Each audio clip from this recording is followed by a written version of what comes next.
البدع والأهواء، أهل البدع العقائدية وأهل البدع السياسية.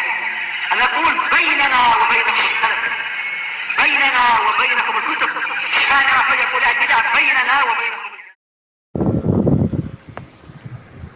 Bismillahirrahmanirrahim. Kita meneruskan bacaan Bulughul Maram dari Syekh Al-Hafidz Ibnu Hajar Al-Asqalani rahimahullah taala.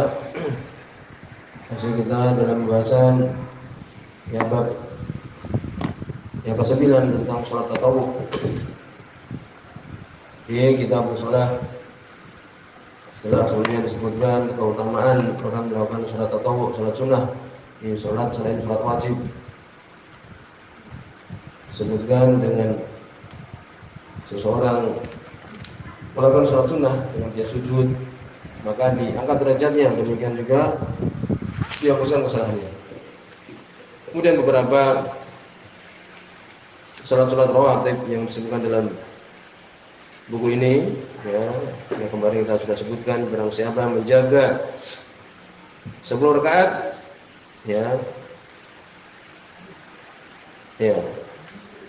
barang siapa menjaga 12 rakaat satu hari satu malam, maka dibangunkan untuknya itu surga.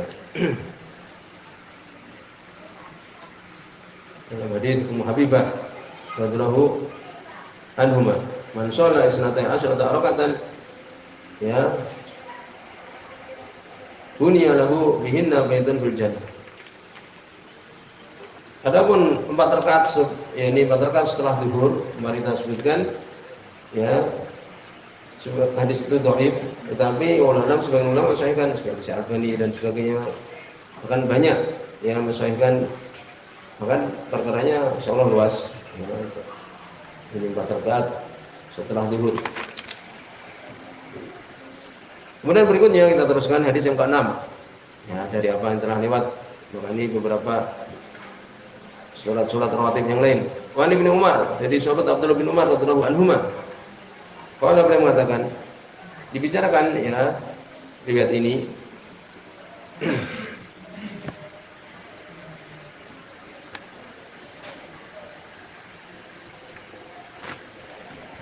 hadis ini dhaif walaupun Syekh Al-Albani belum mensahihkan, sebab dhaifnya hadis itu ada rawi namanya Muhammad bin Muslim bin Mihran.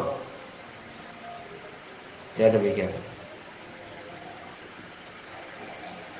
Berkata Ibnu Ma'in la ba'sa bihi. Sedang Abu Surah mengatakan wahin, ini lemah sekali. At-Tirmidzi bin Mahdi juga melemahkannya. Di sini dhaif ulama. Walaupun Syekh Al-Albani belum mensahihkan.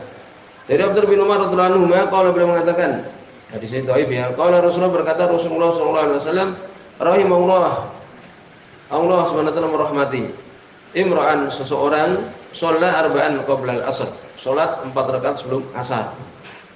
Ulama ini dhaif. Lalu boleh seorang sholat di antara adzan dan iqamah. Antara adzan dan iqamah, maka sholat boleh. Baina kulli adzanaini sholat. Di antara 2 adzan, yakni adzan demikian juga iqamah, di situ ada sholat. Tapi di sini 4 rakaat sebelum asar adalah dhaif. Rawahu Ahmad, itu Imam Ahmad, wa Abu Daud dan Abu Dawud, wa Tirmidzi dan Imam At-Tirmidzi, wa hasan, beliau menghasankan. Wa Ibnu Huzaimah, demikian juga Ibnu Huzaimah, wa sahahu, beliau mensahihkan. Jadi tadi kita sebutkan dhaif. Berikutnya hadis yang ke-7, an Abdullah bin Muqaffal Al-Muzani, dari sahabat Abdullah bin Muqaffal Al-Muzani radhiyallahu anhu. Di sini oleh Imam Bukhari, qala beliau mengatakan, qala Rasulullah, berkata Rasulullah sallallahu alaihi wasallam, salu qabla maghrib, salatlah kalian sebelum maghrib. Salu qabla maghrib, salatlah kalian sebelum maghrib.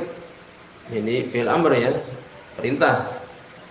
Kemudian Nabi mengatakan, tsumma qala fi tsalisah, kemudian Nabi mengatakan di ketiganya, liman syaa, bagi orang yang mau. Ini berarti menunjukkan bukan wajib.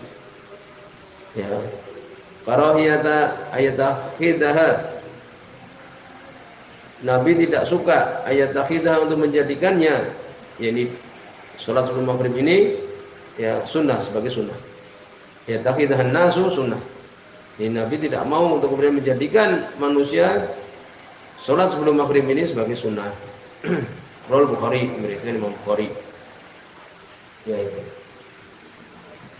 Kemudian berikutnya Hadis yang ke-8 wali Muslim, Imam Muslim rahimahullah taala an Anas dari Anas bin Malik radhiyallahu anhu qala beliau mengatakan kunna nusolli rakataini ba'da ghurubi syams. Kami dulu salat 2 rakaat setelah matahari tenggelam. Berarti setelah adzan maghrib. Ini menjelaskan hadis yang tadi. Wa kana Nabi sallallahu alaihi wasallam yarawna. Dan adalah Nabi sallallahu alaihi wasallam melihat kami. Walam ya'murna walam yanhana. Maka Nabi tidak merintahkan kami dan tidak melarang kami. Ya. Berarti boleh saja 2 rakaat sebelum apa? Sebelum maghrib. Dan itu masuk dalam keumuman di antara 2 adzan ada salat. Ya, di antara 2 adzan ada salat sunnah. Antara adzan dan iqamah ada salat sunnah. Itu. Berarti masuk juga di waktu asar, demikian juga waktu maghrib. Ya, demikian juga waktu isya. Setelah adzan boleh kita melakukan salat sunnah. Walaupun 2 rakaat sebelum subuh, maka ini adalah senantiasa Nabi SAW melakukannya. Ya ini.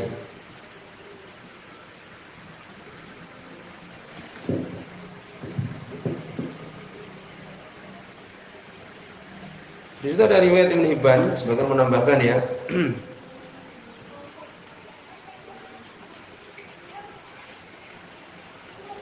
Dari sini sebagian cetakan ada tambahan wa fi riwayatin Ibnu Hibban.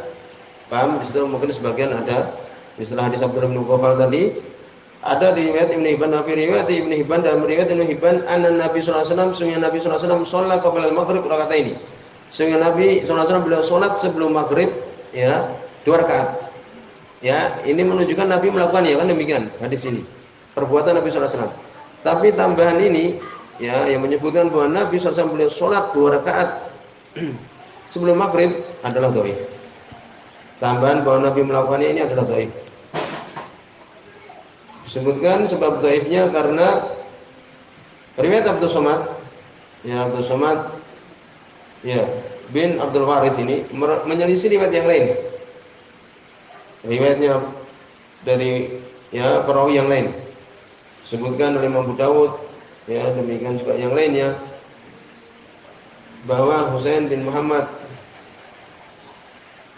ya demikian juga yang lainnya Affan demikian juga yang lainnya meriwayatkan tanpa tambahan ini yaitu jadi kalau yang di situ ada tambahan bahwa Nabi melakukannya adalah dhaif.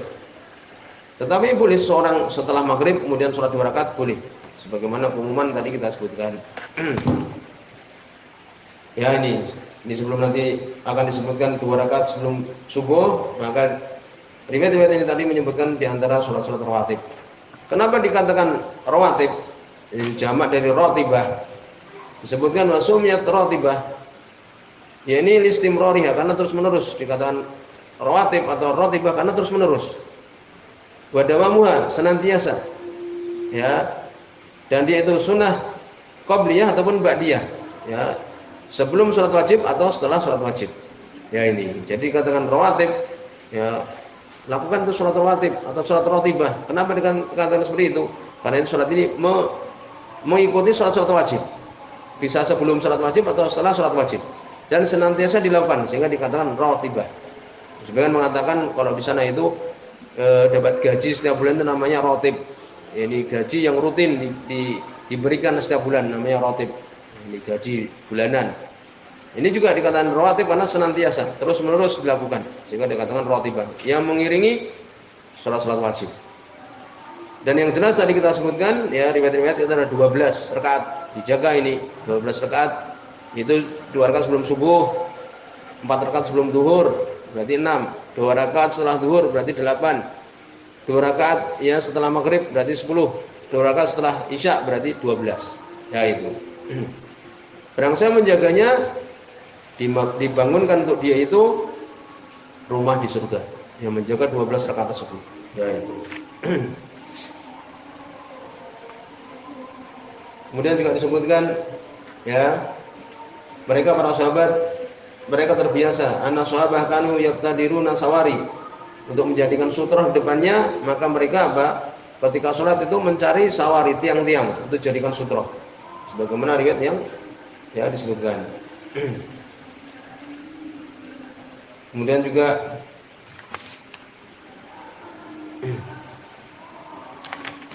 Nabi senantiasa menjaga sholat-sholat ini tadi.